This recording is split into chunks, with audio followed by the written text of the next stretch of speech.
Hey, what's going on, YouTube? It's the one and only Black Avenger, aka the Black Azrael, Lee Sanders. I know, right? Long time since we did some type of a video here on YouTube. It's been a good minute, but I'm here for a very good reason. It's very rare I do this for you guys nowadays, as honestly, I'm having a lot of fun away from YouTube, just working on my podcast, which for a lot of you guys, I air Tuesday nights, 10 p.m. Eastern on Spreaker.com. Of course, if you can't check it out live, it's available for downloads on demand as a podcast on great platforms. All the information you need is actually in the video description below. Now, I'm doing this because mainly there's been a lot of you all that's been voicing your thoughts about this whole ordeal. I definitely was asked to give my thoughts about this situation, so I definitely want to talk about it for a little bit. And that is what's going on with the whole YouTube censorship and the demonetization that has just been a very, very huge topic among YouTubers. Now, look, this is coming from the heart. I first came across YouTube from just a business standpoint, as far as trying to spread awareness about my show, my brand, and all that. I started in late 2011. So there's a lot that I've seen in the 5 years that I've been here on YouTube. There's been a lot of good, and there's definitely been a lot of bad. I am aware of those that have been on YouTube a lot longer than that.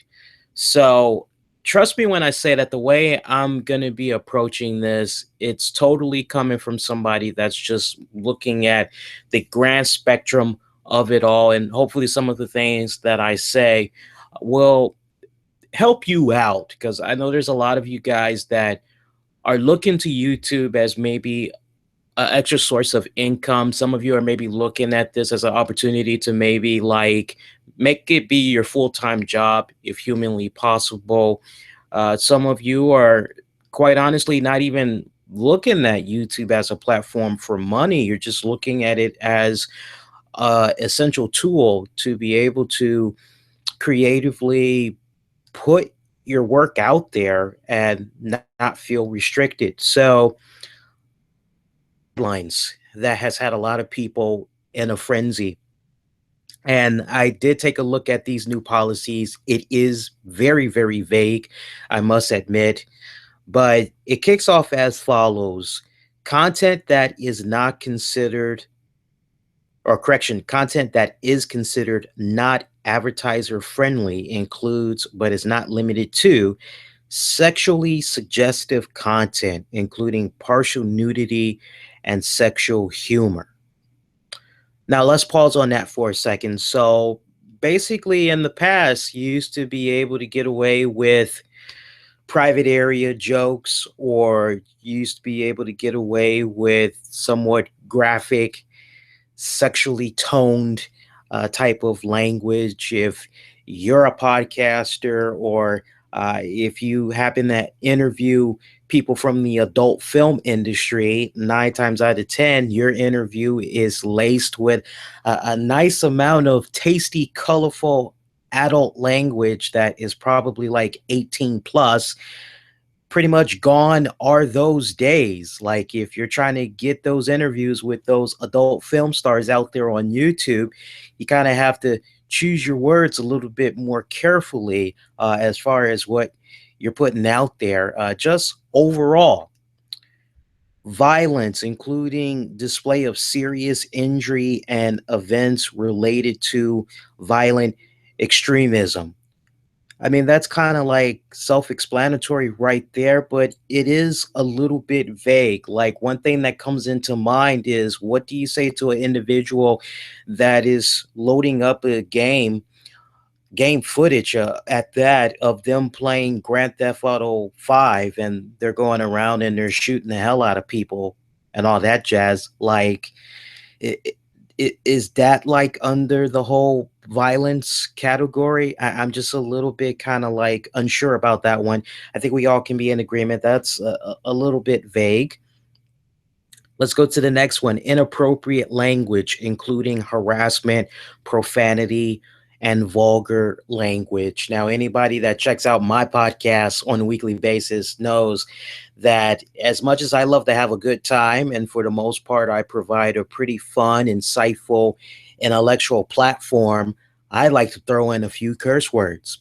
So I know that there are a decent amount of YouTube vloggers, YouTubers that host their own live YouTube shows that like to throw out the profanity quite a bit. It's pretty much their shtick, basically. Now they're in a situation, no doubt, where they kind of have to like figure out, okay, do I really want to use these words, or do I maybe want to approach this in a more friendlier, rated PG, you know, rated G for general public, you know? Do I want to go that route, or do I kind of want to stay true to what has brought me to the dance up to this point? So a lot of when you look at that, you go, ugh, it sounds frustrating right now, doesn't it, guys? Going on, we have promotion of drugs and regulated substances, including selling, use, and abuse of such items. Okay, that's fine and all, but like if you like go on YouTube, you can actually find the entire series of Breaking Bad, which is basically about a former science teacher that turns into a freaking meth drug lord, right? You can get like the entire series on YouTube. You can rent it, you can own it. So I'm kind of like, I don't understand that. Like, very murky. There's just a lot of like, doesn't make any sense.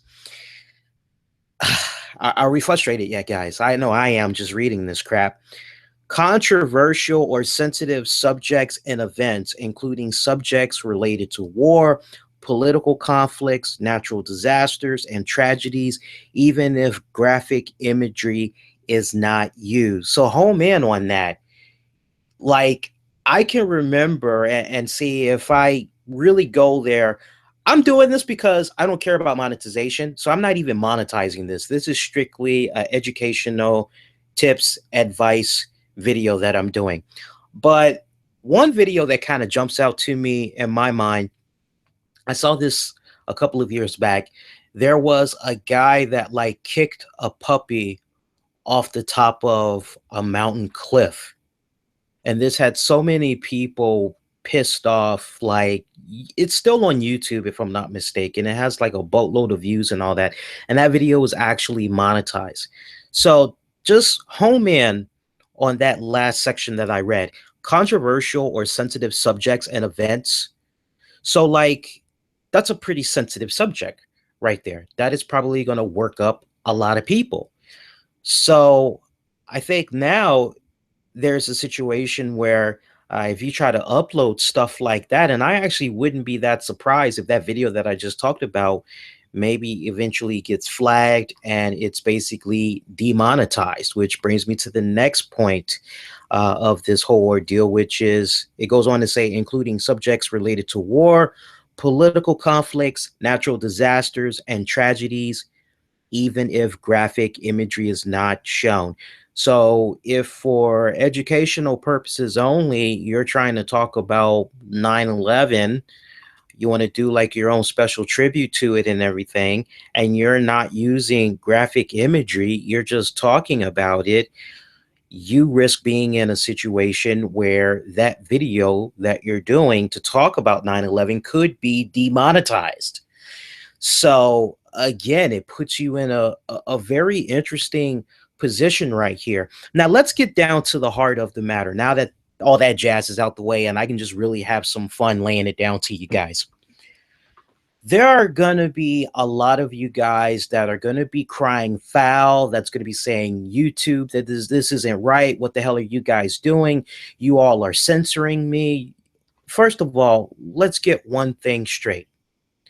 Yes, North America, it's what makes our country so beautiful, which is the freedom of speech. However, one thing that I want you guys to keep in mind, and that's the fact that YouTube is, when it's all said and done, yeah, they are a publicly traded company, but they are not regulated to the government in any type of way. They do not answer to the federal government. So if they decide just out of the clear blue, they want to make these rules and add little things here and there as they go along, that is their right. They can do that. Understand something. And look, this is coming from somebody that rarely posts his stuff on YouTube. If I do, I'm posting little excerpts from my podcast, and that's it. But this is coming from somebody that uh, does not have YouTube awards and all this other jazz. And oh, but YouTube is such a great atmosphere and all this. No, no, no, no, no. What I'm laying down to you guys is quite simple.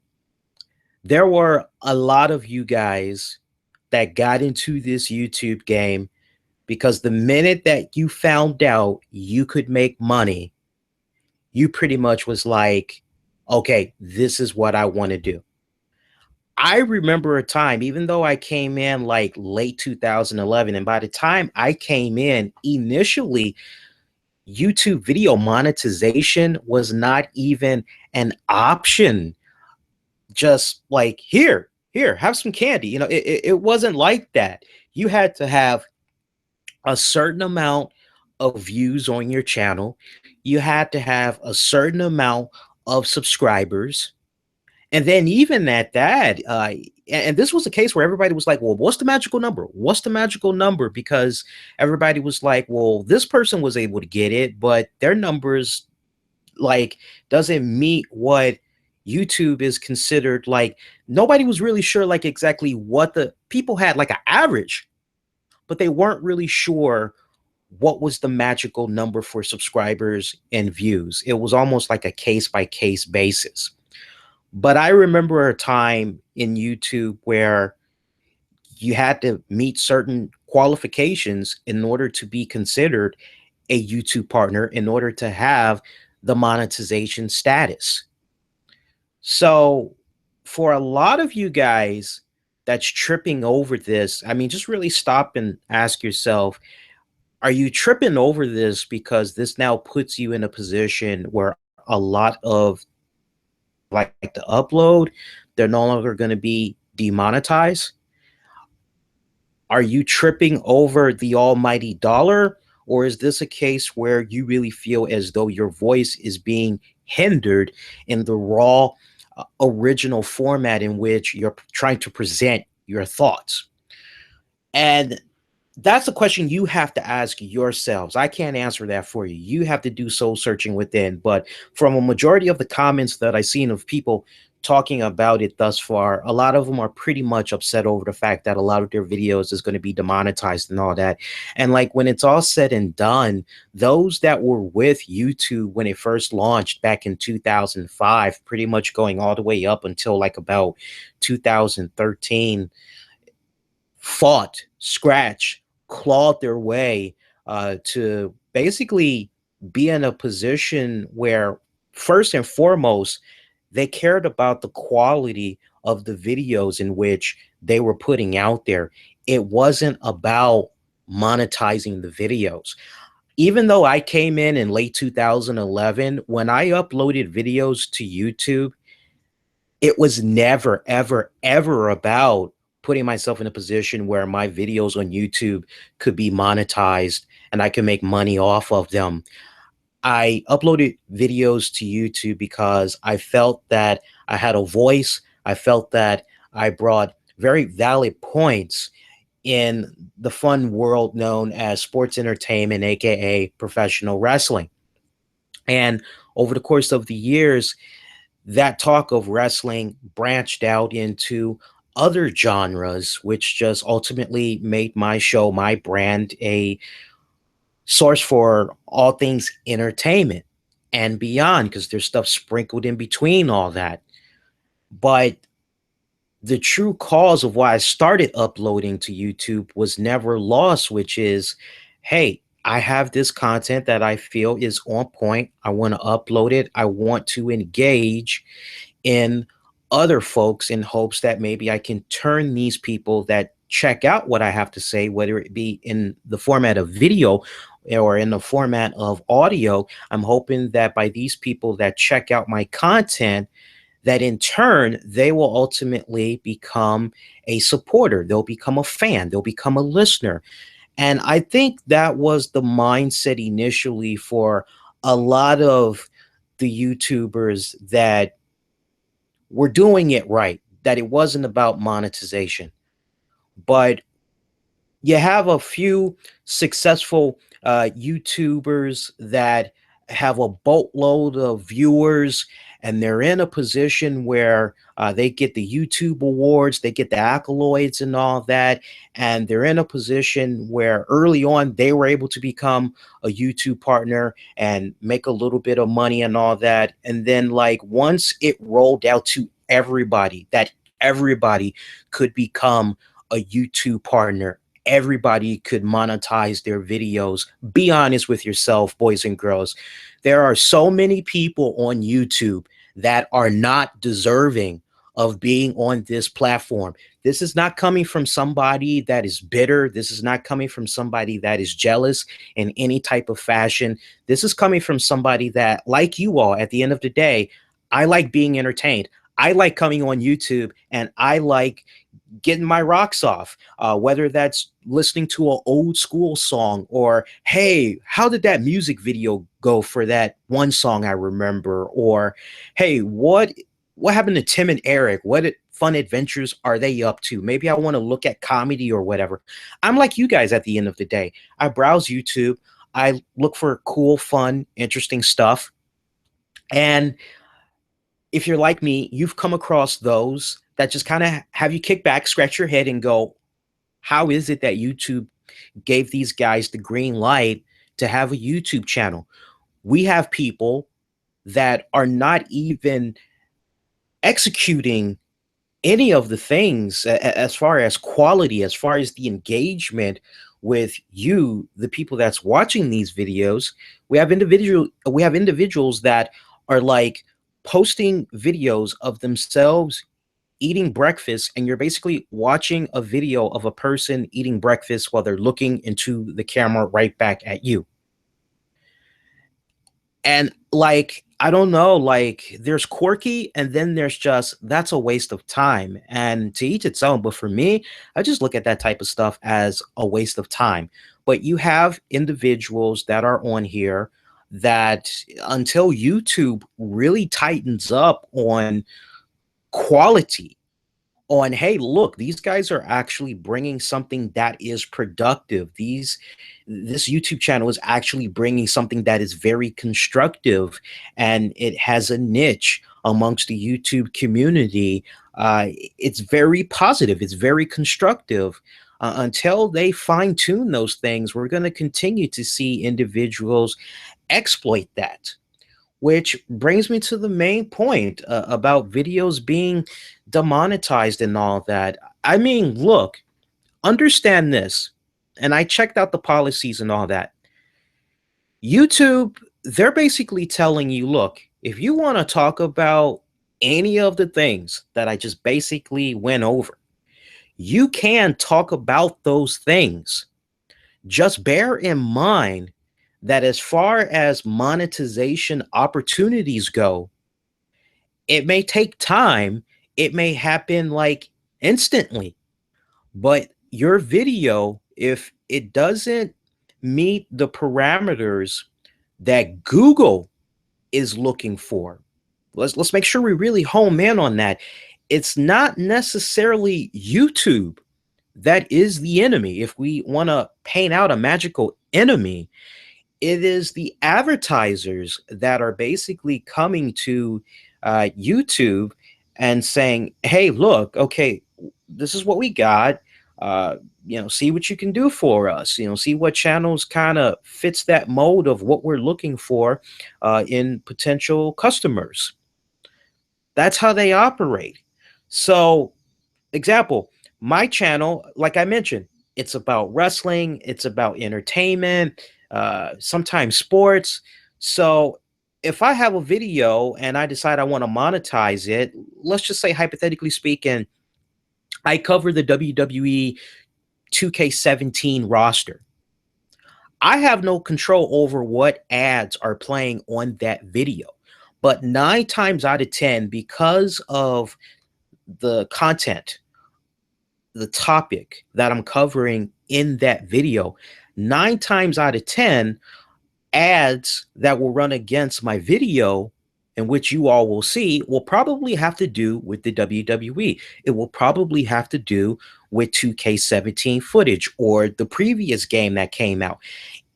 They're just basically trying to make sure that their ads are running against the type of videos that they deem to be, hey, this is friendly, this is for everybody that can check out.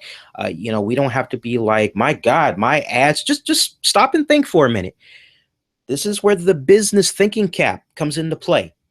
Pretend, if you will, that you are a advertiser. Okay, let's say your business is all about cheeseburgers and french fries. Okay, that's pretty much your gist. That's what you are all about.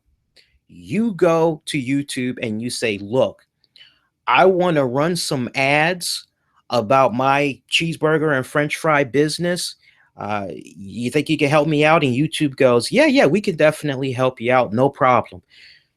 So how much do you think this is going to run? Oh, well, based on our analytics, we think we can probably get you a ballpark figure in the amount of XYZ. Okay, well, that sounds pretty good. All right, well, let's do this. I'll put my name on the dotted line.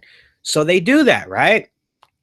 Now YouTube has the responsibility of trying to take the advertiser of cheeseburger and fries and basically try to run their ads and all that, promoting them on videos that basically match up to what they're about, but also make sure that that person whose ads are going to be placed on that video, the YouTuber, the vlogger, that they're okay. So, say for instance, they run their ads on a guy that loves showing videos of himself picking up dead squirrels, poking them with a stick, and then dissecting them afterwards. And the advertiser sees the analytics, they see the reports, and they end up seeing like who is running their ads. They basically see which YouTubers are given the opportunity to run ads on their respective channel, and that advertiser goes, whoa, this is totally like, is there anybody else we can work with? This doesn't like even come close to what we're about and all that. YouTube is just trying to make sure that they are in a position where the ads are matching up to those that's basically doing it right. So for you YouTube video creators that's out there, that's looking at this and you're throwing a hissy fit, I wouldn't throw a hissy fit. I would look at this as a fun challenge. I would look at this as a challenge from the standpoint of, okay, keeping these rules that are in mind, am I in a position where I really care about the money, or do I care about just getting my voice across? If you care about making the money, then you're going to have to think smarter and kind of go, how can I bring up this topic, but do it in a way where I can still make money off of it and I'm not offending anybody. It's meeting all of the proper guidelines, and I don't have to worry about a scenario where months down the road, this video gets demonetized because I pretty much covered all of my bases. You have to kind of think like that. Now, if you're somebody that doesn't care about video monetization, have at it. Upload. Say what you want to say. It is your right. Just know that your videos may not be monetized because it may not meet the parameters, the guidelines that YouTube has basically set out. Furthermore, you risk putting yourself in a position where your videos could be removed, where you could potentially receive community strikes, get enough of those bad boys, you could be taken off of YouTube altogether. Now, look, let's be totally honest here. Before YouTube Partner was rolled out to everybody, as far as those that were looking for some type of endorsement deals, looking to make some money on the side for them being a vlogger and all that, they were already going to outside sources. The fact that eventually YouTube rolled out its partner program to everybody was just icing on the cake, because it gave a lot of YouTubers the opportunity to try to capitalize on another source of income. But long before the YouTube partner program rolled out for everybody, people were already, well, how can I make money off of this? There's got to be ways that I can do this. And they did what they needed to do. So what do you do? What do you do if maybe you're in a position where you're a little bit frustrated with YouTube, where you're basically tired of the politics? They're being a little bit too vague for you. Well, you could do like Bruce Blitz. Bruce Blitz, who was a pretty successful YouTuber here for a couple of years. He was the victim of community strikes, and he got tired of the politics and set the record straight on Bruce Blitz. Bruce Blitz, to his credit, had created multiple YouTube channels time and time and time and time and time and time again. So he always tried to remain faithful to YouTube and to his subscribers. But he kept getting strikes after strikes after strikes. One too many came. He said, you know what? Forget it. I'm done with this crap. I'm going to just upload my own videos, my own little episodes on my website. If people want to check it out, then they can pay a subscription. Maybe every now and then I'll toss them a freebie. But for the most part, I'm going to go subscription based. So you could pull that page.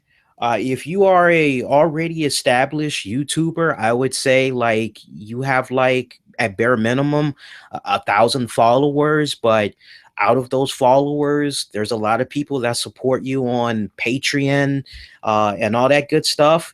Then maybe you should look into possibly going subscription based if you already have a website. If you do not have a website, then that's a tough question that you got to ask yourself, which is, okay, am I willing to play in this new sandbox that YouTube has created until I can get to that point where I build a pretty respectable following that will definitely follow me outside of YouTube? But there are plenty of ad revenue opportunities for you guys to explore. YouTube is not the be all, end all. If you poke your head around, you do some really good Google searches. There's plenty of other ad revenue opportunities that you have. One thing that I would definitely recommend to you guys, which I think could be the advantage of Facebook down the road, Facebook has been really getting into the, hey, broadcast yourself from anywhere. It isn't available on desktop, laptop computers just yet, but I think eventually, mark my words, I think before maybe the second quarter of 2017, they're probably going to roll that out. I know there was a beta testing period where Facebook had tested certain corporate pages and basically was like, here, why don't you test out the ad revenue opportunities? I know WWE was definitely part of that program. I think they continue to be part of that program. I know that this is something that Facebook is looking into possibly rolling out for everybody down the road, as far as ad revenue opportunities when you upload your videos to Facebook. But right now, the only thing you can do is upload them to Facebook via your cell phone or your respected tablet device. If you're looking to just get your voice out there, have it be raw, uncut, uncensored. You don't have to worry about community strikes and all of that jazz. I think Facebook is definitely a very good option that you could go into and uploading your videos, maybe have them saved on your desktop or up in the cloud, Dropbox, what have you, until the day comes where maybe YouTube will kind of do another revision. My biggest gripe about this whole ordeal that YouTube is embarking on, not at any time when I read the policies did I see it be stated, but honestly, the way YouTube thought about this, it's really ass backwards because if they really meant well, I think it's only fair that YouTube basically would have said, look, from September 11th going forward, like any videos that you upload, just know that you risk. I mean, just think about that for a second to basically be in a situation where you have videos, and this has actually happened to YouTubers, folks that have like had videos from like 2, 3, 4, 5 years ago, maybe a little bit more, and they've been getting ad revenue off of it all this time. Now, because of the new guidelines, that video is now demonetized. I just think that's totally unfair. I think to just have it be a even playing field, it should just be a scenario where like YouTube goes, look, all of you guys that uploaded under the old guidelines, you all get a pass. But from this day going forward, just know this is what you risk. And I think honestly, if they would have operated that way, a lot of folks probably would have been a little bit happier because then it puts them in a situation. Whew, great. I don't have to worry about previous videos that I did over the years. I can just focus on the new stuff going forward, be a little bit more smarter about it. So, but in a nutshell, I see the word being thrown around too many times. Censorship, YouTube, they're not censoring you. They're not. I think those of you that want to go the whole censor route, you guys like need to really look up the word censorship. And I'm not saying that to be sarcastic. I'm not saying that to put down anybody's intelligence. I'm just saying you really need to go out of your way, read up on that. And then just when you look into what exactly YouTube is doing, honestly, I think as time goes on, they're definitely going to do some revision because that whole thing about the politics and all that. So, what does that mean for The Daily Show?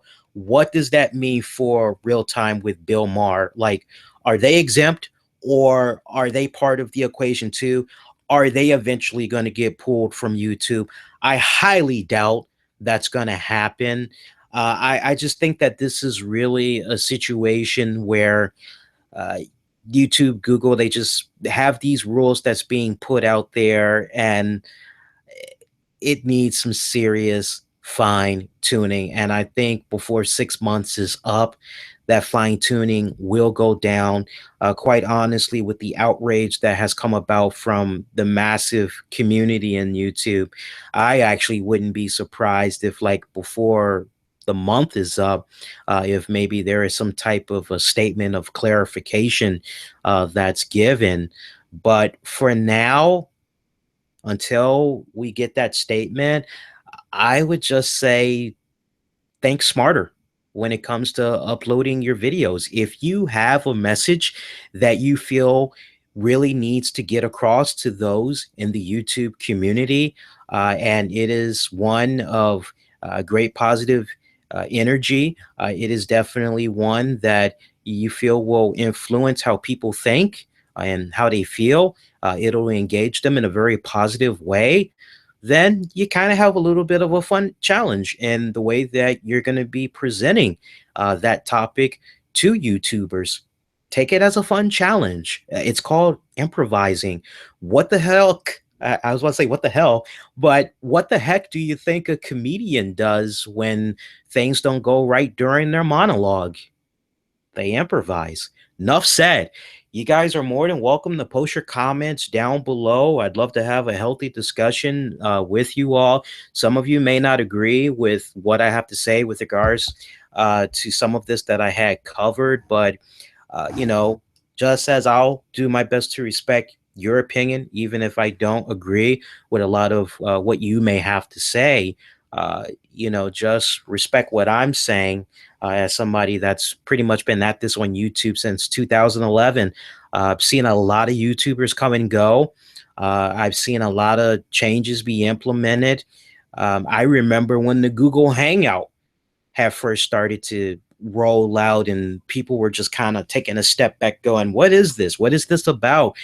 And dude, like with regards to the monetization, I remember a period where when I first began doing monetization, my God, people were looking at me like I was a traitor. People were looking at me like I was some money hungry, you know what? And I'm like, dude, I'm like, you're totally wrong. Like, I'm giving you content on a weekly basis for free. I'm not asking you for a penny. And like the least thing you can do is if I decide I want to run ads on my video, the least thing you can do is check it out. If there's a skip option, skip it. Like, what the heck? So it's come a long way, I must say. The monetization days, the Google Hangout days, come a long, long, long ways. Some of the policies I agree with, especially the whole harmful uh, acts of violence and all that. Like if you're threatening somebody, yeah, man, you really shouldn't be on YouTube. If you're showing your private areas to people on a YouTube video, if you're basically doing like a 1-900 SEX type of interview, or you're busting out that type of language during a video, yeah, maybe that should be like on YouTube Red, right? But I agree with some of the stuff that they're putting out there, but honestly, go out there, have fun. If you're in a situation where you feel like, look, I don't care about the monetization, then have at it. Just kind of keep in the back of your mind, your channel could get flagged. All right. Post your comments down below. As always, you can follow me on Twitter and Facebook at the RCWR Show. Love to interact with you guys in between. Post your comments down below. If you appreciated this, make sure you give it a thumbs up. And that is going to do it. Hopefully I wasn't too long-winded for you guys, and hopefully you appreciate what I had to say with regards to this. This is a one-time deal exclusive to you, the YouTube community. So be safe, be kind to one another. Everybody do take care.